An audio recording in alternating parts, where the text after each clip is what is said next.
Hey guys, welcome to our channel. இன்றைக்கி வீடியோவில் நம்ம என்ன டாபிக் பற்றி பார்க்க போகிறோன்னா, உங்களை ரொம்ப நேசித்தவங்க இப்போ உங்கள் மேலே லவ்வே இல்லைன்னு சொல்கிறாங்க. அதாவது உங்களை தவிர வேறு யாருமே என் லைஃப்பில் இல்லை, நீ மட்டும்தான் எனக்கு, உன்னோட காதல் மட்டும்தான் எனக்குன்னு சொன்ன ஒரு நபர் இப்போ உங்கள் மேலே சுத்தமாக துளியளவும் காதலே இல்லை, நீ என் லைஃப்பை விட்டு போயிடு அப்படின்னு சொல்லிட்டு உங்களை வேணான்னு விலகி போயிட்டாங்கன்னா, இனிமே நீங்கள் அந்த நம்பர் பின்னாடி கெஞ்சிட்டு போகணுன்னு அவசியமே கிடையாது. இதை மட்டும் நீங்கள் செய்யுங்க, அந்த நபரே உங்ககிட்ட கெஞ்சிட்டு வருவாங்க. உங்களுடைய லவ் இல்லாமல் அவங்களால இருக்கவே முடியாது. நீங்கள் எப்படி அந்த நபரை நீங்கள் லவ் பண்ணீங்களோ அதை விட பல மடங்காக அவங்க உங்களை லவ் பண்ணுவாங்க. ரொம்பவும் எளிமையான ஒரு வசிய முறை இது. ஒரே ஒரு நாள் மட்டும் இதை நீங்கள் செஞ்சால் போதும்.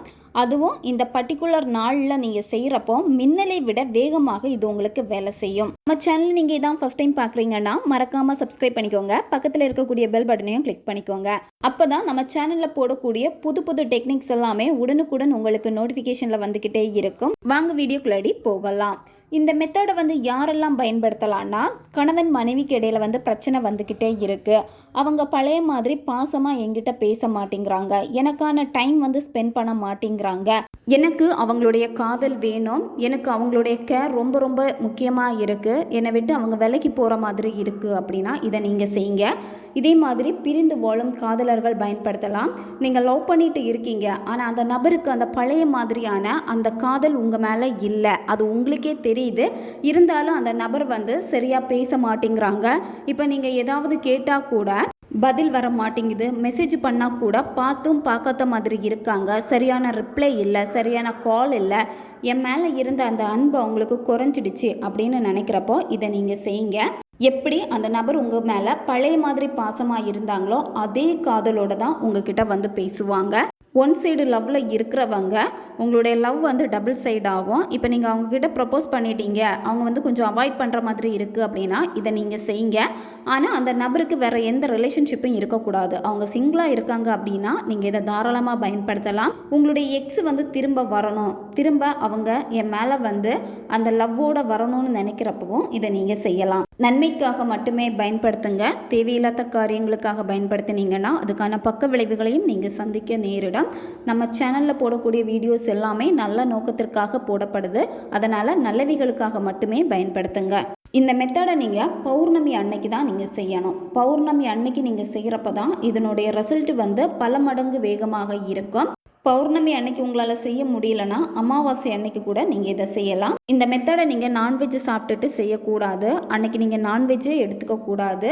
விரதம் இருந்து இதை நீங்கள் செய்யுங்க. பெண்கள் தீட்டு சமயத்தில் இதை செய்யக்கூடாது. எந்த நேரத்தில் இந்த மெத்தடை நீங்கள் செய்யணும் அப்படின்னா, நைட்டு நீங்கள் 11 மணிலேருந்து 12 மணி இந்த இடைப்பட்ட நேரத்துக்குள்ளாடி இந்த மெத்தடை நீங்கள் செய்யுங்க. குளிச்சுட்டு தான் இந்த மெத்தடை நீங்கள் செய்யணும். காலையில் தலைக்கு குளிச்சிட்டிங்க அப்படின்னா உடம்புக்கு குளிச்சுட்டு இந்த மெத்தடை நீங்கள் செய்யுங்க. அமைதியான ஒரு பிளேஸை நீங்கள் சூஸ் பண்ணிக்கணும். இந்த மெத்தடை நீங்கள் செய்கிறீங்க, அதாவது பௌர்ணமி அன்னைக்கு செய்கிறப்போ நீங்கள் வீட்டுக்கு வெளியில் உட்காந்துட்டு தான் செய்யணும். வீட்டுக்கு வெளியில் நிலவுடைய ஒளியில் தான் நீங்கள் இதை செய்யணும். உங்களுடைய மொட்டை மாடி அல்லது பால்கனி, வீட்டுக்கு வெளிப்புறத்தில் சுத்தமான ஒரு இடத்துல உட்காந்துக்கோங்க. அந்த நிலவுடைய ஒளி உங்களுடைய மேலே படணும். வெறும் தரையில் உட்காரக்கூடாது, ஏதாச்சும் விரிப்பு போட்டு தான் நீங்கள் உட்காரணும். இந்த மெத்தடுக்கு உங்களுக்கு தேவைப்படுறது ஒரு ஏலக்காய் தேவைப்படும். ஏலக்காய் நல்ல க்ரீன் கலரில் ஃப்ரெஷ்ஷாக இருக்கக்கூடிய ஏலக்காய் பயன்படுத்திக்கோங்க. காஞ்சி போன ஏலக்காய் இதில் பயன்படுத்தக்கூடாது. நல்ல ஏலக்காவை பார்த்து ஒரு ஏலக்காய் எடுத்துக்கோங்க. அப்படியே பயன்படுத்தக்கூடாது. அந்த ஏலக்காவை நீங்கள் என்ன பண்ணணும் அப்படின்னா லைட்டாக இடிச்சுக்கோங்க. அதுக்குள்ளாடி இருக்கக்கூடிய விதைகள் நசுங்கணும். அந்த மாதிரி லைட்டாக நீங்கள் ஏதாவது சின்ன கல் வச்சு அந்த மாதிரி ஏதாவது லைட்டாக இடித்து எடுத்துக்கோங்க. பவுடர் பண்ண வேண்டாம். இந்த மெத்தடு நீங்கள் செய்கிறப்போ ஒரு கண்ணாடி கிளாஸ் எடுத்துக்கோங்க. அதில் நார்மல் வாட்டரை ஃபில் பண்ணிக்கோங்க. ஹாட் வாட்டர் பயன்படுத்தக்கூடாது, கண்ணாடி கிளாஸ் தான் பயன்படுத்தணும். அதில் தண்ணி எடுத்துகிட்டு என்ன பண்ணணும் அப்படின்னா, இப்போ நீங்கள் எந்த இடத்துல உட்காந்து செய்ய போகிறீங்களோ உங்களுக்கு முன்னாடி இந்த கிளாஸை வச்சுட்டு அடுத்து என்ன பண்ணணும் அப்படின்னா, உங்களுடைய இடது கை உள்ளங்கையில் உங்கள் பர்சனுடைய பேரை நீங்கள் எழுதணும். யார் உங்களை விட்டு போனாங்களோ திரும்ப வரணும்னு நினைக்கிறீங்களோ அந்த நபருடைய பேரை எழுதுங்க.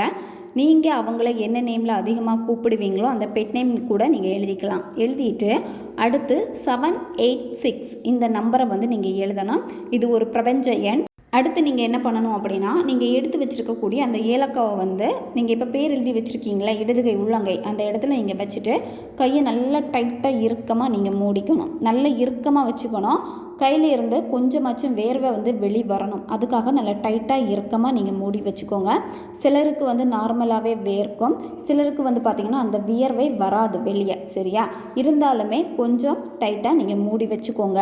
இந்த இடது கையை இப்போ நீங்கள் டைட்டாக க்ளோஸ் பண்ணிட்டீங்க. இந்த கையை வந்து உங்களுடைய மடி மேலே வச்சுக்கோங்க. மடி மேலே வச்சுட்டு இடது கைக்கு மேலே வலது கையை நீங்கள் வச்சுக்கோங்க. வச்சுட்டு நிலவை பாருங்கள். நிலவு எப்படி இருக்குன்னு பாருங்கள். அதிலேருந்து வரக்கூடிய அந்த பிரகாசமான ஒளியை வந்து ரசிங்க.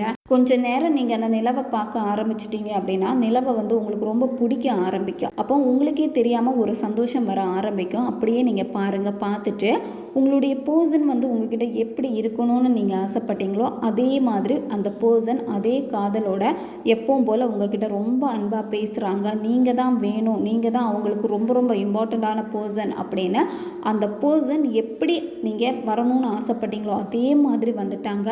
அவ்வளோ காதல், கேர் எல்லாமே உங்கள் மேலே இருக்குது. உங்களுடைய பாண்டிங் வந்து ரொம்ப ஸ்ட்ராங்காக இருக்குது. உங்களை உயிராக நேசிச்சுக்கிட்டே இருக்காங்க.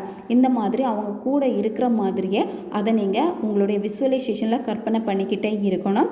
கற்பனை பண்ணிக்கிட்டே அப்படியே உங்களுடைய கண்களை மூடுங்க. கண்களை மூடிட்டு இப்போ நீங்கள் தண்ணி எடுத்து வச்சுருப்பீங்கல்ல, அந்த தண்ணியில் உங்களுடைய வலது கை மோதிர விரலை மட்டும் உள்ளாடி நீங்கள் வைக்கணும். அந்த தண்ணியில் மோதிர விரல் டச் ஆகணும். வச்சுட்டு கண்களை மூடிட்டு அந்த பர்சனை நினச்சிக்கிட்டே இந்த நம்பரை வந்து நீங்கள் ரிப்பீட்டடாக சொல்லுங்கள். 786 786 இந்த நம்பரை ரிப்பீட்டடாக நீங்கள் சொல்லணும். கவுண்டிங் முக்கியம் கிடையாது. குறைஞ்சது நீங்கள் 10 நிமிஷமாச்சும் சொல்லணும். அவங்க கூட இருந்த நல்ல நல்ல நிகழ்வுகளை நினச்சி பாருங்கள். இனிமேல் அவங்க உங்களுக்கு எப்படி இருக்கணும், அந்த நபரை எப்படி தன்னை மாற்றிக்கிட்டு உங்களை எப்படி லவ் பண்ணணும்னு நீங்கள் நினச்சிங்களோ அந்த மாதிரி நடந்து முடிஞ்ச மாதிரி அதை கற்பனை பண்ணுங்கள்.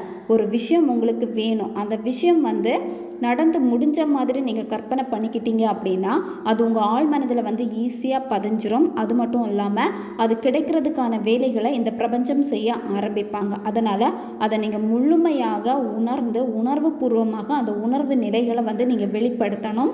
நீங்கள் 10 நிமிஷம் சொல்லி முடிச்சதுக்கப்புறமா மனசை வந்து லேசாக்கிக்கோங்க. மூச்சை வந்து கவனிங்க. கொஞ்சம் மெதுவாக மூச்சை ஆழமாக உள்ளே இழுத்துட்டு அதுக்கப்புறம் மூச்சை வந்து வாய் வெளியே மெதுவாக வெளியே விடுங்க. அதுக்கப்புறம் ரொம்ப ரிலாக்ஸாக இருக்கும்.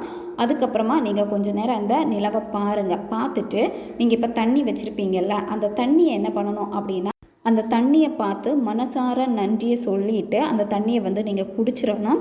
அந்த ஏலக்காவை நீங்கள் என்ன பண்ணணும் அப்படின்னா ஒரு பேப்பரில் வச்சு எரிச்சிருங்க. அது சாம்பல் ஆகணும். அதே இடத்துல தான் நீங்கள் எந்த இடத்துல உட்காந்துட்டு இதை செஞ்சீங்களோ அதே இடத்துல வச்சு இதை எரிச்சிருங்க. முழுமையாக எரிச்சிட்டு அந்த சாம்பலை வந்து உடனே காற்றில் ஊதி விட்டுருங்க.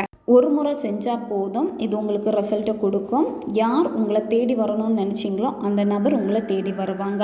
ரொம்பவும் எளிமையான ஒரு முறை தான் இது. தேவைப்படுறவங்க பயன்படுத்திக்கோங்க. உங்களுடைய ஃப்ரெண்ட்ஸுக்கும் இதே மாதிரி லவ் பிரச்சனைகள் இருக்குது அப்படின்னா அவங்களுக்கும் இதை ஷேர் பண்ணுங்கள். அவங்களுக்கும் இது உபயோகமாக இருக்கும். அடுத்த ஒரு வீடியோ பதிவில் சந்திக்கலாம். நன்றி.